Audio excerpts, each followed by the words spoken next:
sabah, her sabah uyandım. Hayat hangi hayat yaşadım? Uykunun ucunda alıştım.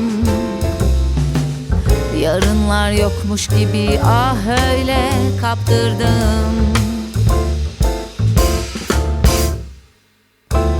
Akşam oldu yine, bugün de görür müyüm bilmem yarınları. Bir ara takar mıyım olanı olmayanı? Kulağıma fısıldayan masum şeytanları. İsyan mı yok, işim olmaz, gelsin geçsin bütün düşünceler.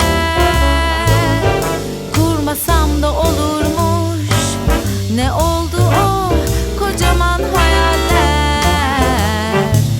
Artık ben değilim, beni kime sorsan bilir kimim. Pırıl pırıl, ışıl ışıl, zamanların hatırı da çok büyük. Acıkmadan yediğim tüm yemeklerin tadı hala güzel.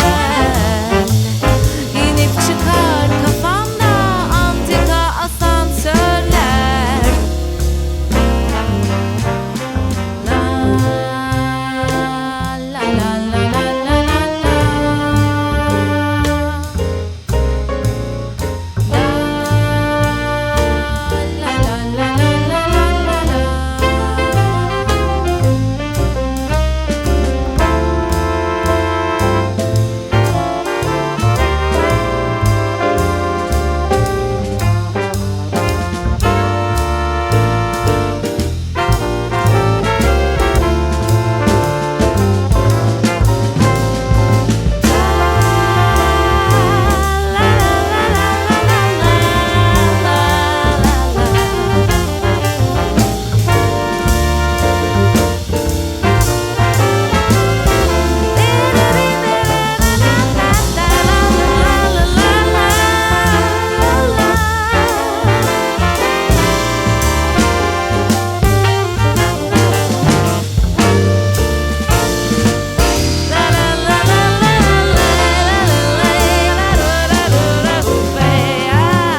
Kendimi aradım durdum, geziler boyunca çok yoruldum. En sonunda bıraktım, tam buraya koca bir kamp kurdum.